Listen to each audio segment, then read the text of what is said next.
armă, cred că cea mai distrugătoare armă, cel mai distrugător sentiment la ora actuală, și chestia asta reprezintă ceva la nivel global, vine prin neputință. Așadar, dragi tineri, feriți-vă de neputință. Neputința este aceea care îl face pe om să nu se mai focuseze pe propria viață, pe propriul scenariu, pe propria grădină. Neputința este cea care te deconectează de eul tău intern, te deconectează de Dumnezeu și te face să te concentrezi foarte mult pe părerile oamenilor, pe viețile lor, pe ceea ce fac ei, pe cum au dobândit acea mașină, cum au dobândit acea casă, cum au reușit ceilalți să aibă niște neveste atât de frumoase și eu nu. Asta face neputința, dragilor, și am rugămintea să înțelegeți că neputința produce lipsă de valoare, consum de energie inutil, frustrare, invidie și ură. Și atunci trebuie să te întrebi, ce-ți vei învăța tu nepoții la bătrânețe? Ce o să le spui? Băi, eu am stat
Служивый!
Пацан!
Вали кепку! Хуйло, вот хуйло! Конец тебе!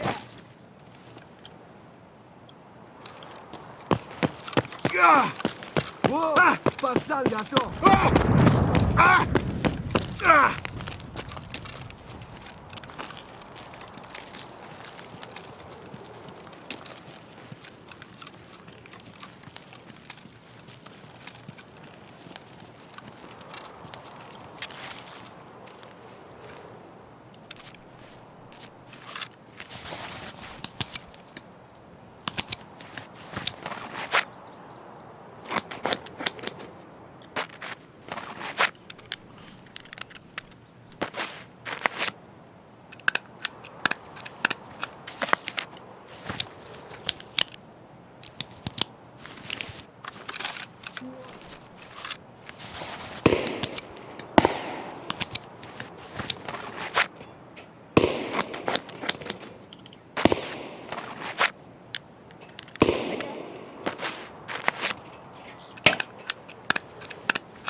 Нормально. Охуенно.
Зачем мне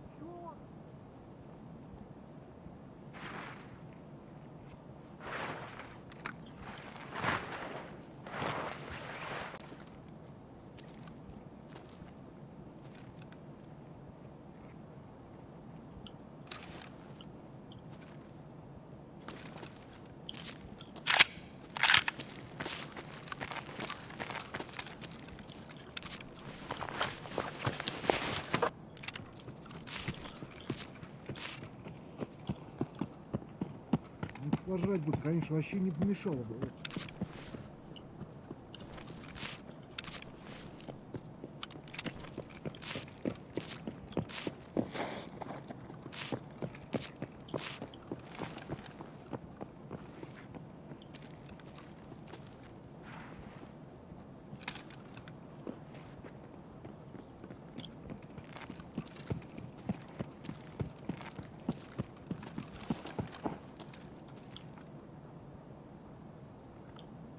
А, вот тут, короче, друган мой бывал точно.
Ёпра.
hard times. How was Cuss treating you? What happened for you to be loyal? What was his way of leading you? Developing into character. And that's why I had a wonderful time with him, because everything about his life was about me. And so I never had a father, but I know what it's like to want to make a father happy. And so I wanted to be champion to make him happy. Cuss knows when to put the gas on and when to put the brakes on. You know, that's what a teacher does. He's a teacher. We all teach everyone. All of us teach everyone. We're all teachers and students. This world is one big school, and we're the students of this world. He knows the mind is always hungry. And the mind wants to do good, but we get so many negative thoughts in our mind, it's almost overwhelming to be positive. When you were down, he built you up. Would you say it was like a timing thing with him? No, it was no game. You know, there's so much power in humbleness. You know, when I'm promoting the fight, I say outrageous things and stuff, but I know the power of humbleness now. How did you learn that? I have to lose everything. You have to be the champion before you become the champion, so that means lifestyle. You have to be him before you become him. You gotta be him before you become him. You have to live his lifestyle. The lifestyle of a champion. Of the champion, you look at the champion. That's how it starts. You look at somebody, I want to be like him. You don't say, hey, I'm a bad motherfucker. I want to fight everybody out here. Nobody's going to kick my ass. You see somebody and say, hey, I might want to do that. Cuss over there telling me why should he have it? That's one thing I never had in my life, because I always got picked on, and I never had jealousy or enviness about anything. And Cuss possessed that, you know, and he was telling me, why should he have all that money and you don't? Why do you believe that he's better than you? Why do you think he should have all that money and you don't? And he was really serious about it. And that's with the competition shit. That's it right there, breathing that stuff right in me. Why should he have it and he's not better than you? He said how old he was, and I said he's 13, and then Cuss said he's lying, and he doesn't want to go to prison with the grown adults, so he said he was 13. Wow. And so Bobby Student, because everything Cuss says is the Bible, and so he said, tell me the truth. After all these years, I've been there 2 years with him, and I said, tell me the truth, how old are you? I said, I'm 13. I'm 13. He says, tell me the truth. I said, I'm 13. So he got my birth certificate, he found out I was 13. And then cussing those guys just automatically. I didn't even agree to it. They said, this is what you're going to do. You're going to be heavyweight champ. You're going to win the Olympics. You're going to win the gold medal. You're going to do this. And you're going to become heavyweight champ. You're going to be this and that. And I didn't want him to think I was afraid. I started listening to this Italian guy, and he teaches me to fight. And I'm 14 years old. I win this national championship. Then I win this junior national championship. I'm breaking records. I knock a guy out in 8 seconds. How did that happen? And he still told me I was imperfect. I was wrong. I was flawed. So I didn't know how that worked, and I just started listening to him. I said, And at one point he even adopted you, didn't he? Yeah, when I was 16, when my mother died. Yeah. My mother died of cancer. Yeah. And so he adopted you, and he was your mother, your father, your mentor? My psychiatrist, yeah, my therapist, it was everything. When I went back home, I was getting ready to do some more robberies, because every now and then I would go back to Brooklyn and do robberies and come back, because the state was paying them like $150 a month, and that wasn't even paying for my pants and my sneakers. So I always went back home and did robberies and came back with nice clothes and told them that my friends gave me these clothes because their older brother can't fit them anymore, something like that. Some ridiculous story. And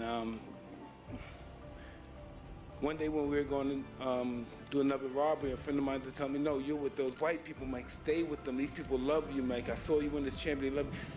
I became champion at 20 years old, the youngest champion ever. I won titles, I had everything in the world, but I still had that darkness in me. I had hundreds of millions, I had money, but I still had that darkness in me. That darkness wasn't out of me yet. And I got in a whole bunch of trouble. I got involved with people who had made me no good. And I lost a lot of money. I kept getting lawsuits. Lawsuits this, lawsuit here, lawsuit here. Now, most of my money I've tricked off on lawsuits. If I spend $250 million on girls and trips and clothes, that's nothing to what I did on lawsuits. And so I started going through this process of I'm clean clean. So I get clean for a year, I get clean for 5 years, but then I relapse. And the reason why I relapsed is because I didn't have a spiritual awakening. I just wasn't using drugs. You know, I wasn't sober. I just wasn't using drugs and liquor. I just wasn't using, I was miserable, right? So eventually I received that spiritual awakening. I'm not perfect yet, but I'm just trying to get this stuff on track. And I'm sober. By being sober, I'm able to show up for my children. And I'm just very grateful that my kids are able to go to these schools. And sometimes they tease me because I don't spell as well as they spell. And I'm not advanced scholastically as well as they are. But I'm just happy that I'm able to put them in that position. I chose I was going to be different. I wasn't going to live that life anymore, and I was going to be the person I wanted to be. And everything I was doing in my past life, I was champ, I had money, that prevented me from being the man that I wanted to be. And I could pretty much say I'm on the course of being the person I want to be. I have dignity, I have self-respect, and anybody can just look at me and see what I'm doing. Walking into the ring, you ever get scared? To death. Really? Yeah. You never look scared? Well, that's the whole thing. Boxing is like acting. You always project what you don't feel on someone else. But I found out that as I got older, I found out they're more scared of me than I am of them. I don't care what people think about me. No? No way. If I did that, I wouldn't be, I guess, successful.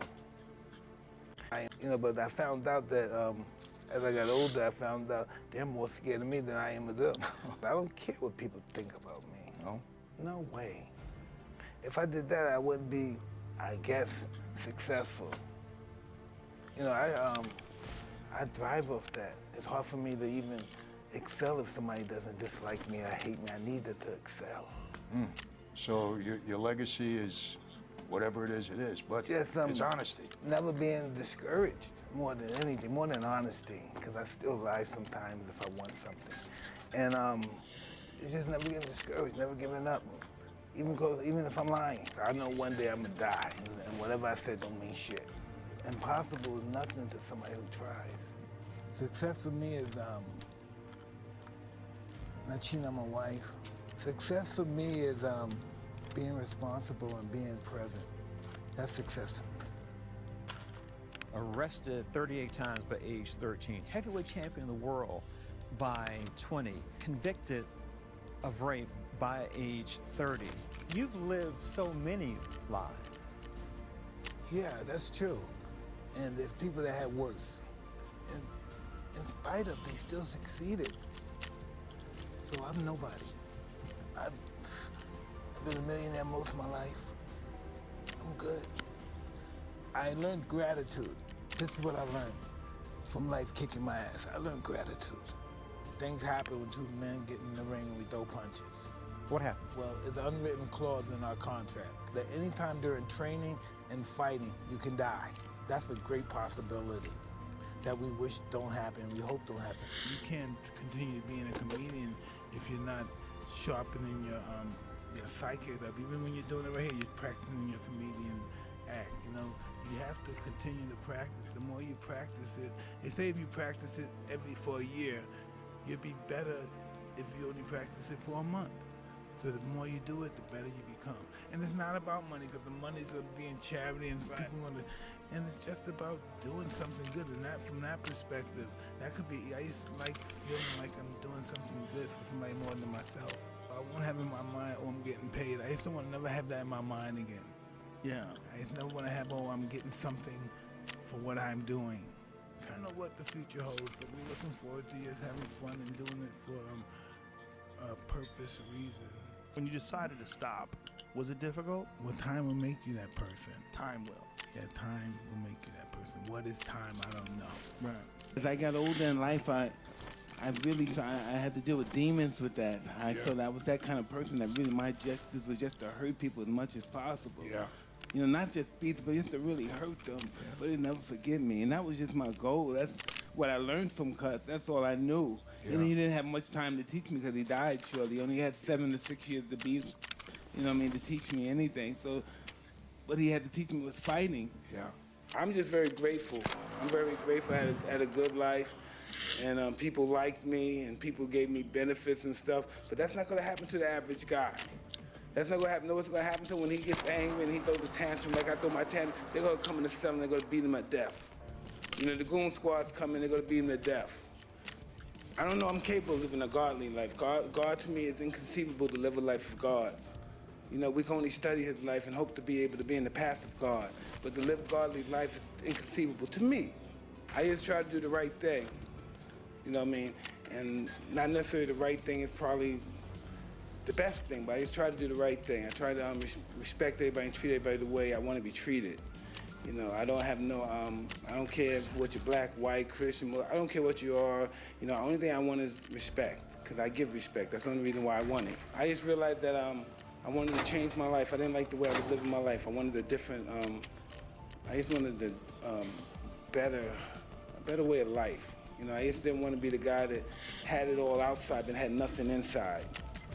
And I realized all this recovery and sober thing and life in general is an inside job. You know, if you're looking for happiness from out here, it's gonna be disastrous. It's all an inside job. You know, it's all an inside job. You know, all we know about God is what people tell us about God, what our mothers or fathers, what they tell us about God. We have people starving out here. You know, and they have no other choice but to commit crimes, else they're gonna starve to death or have no dignity, and their wife might leave them out of shame, or the kids might not have respect for them, and we need some action and work has to be done.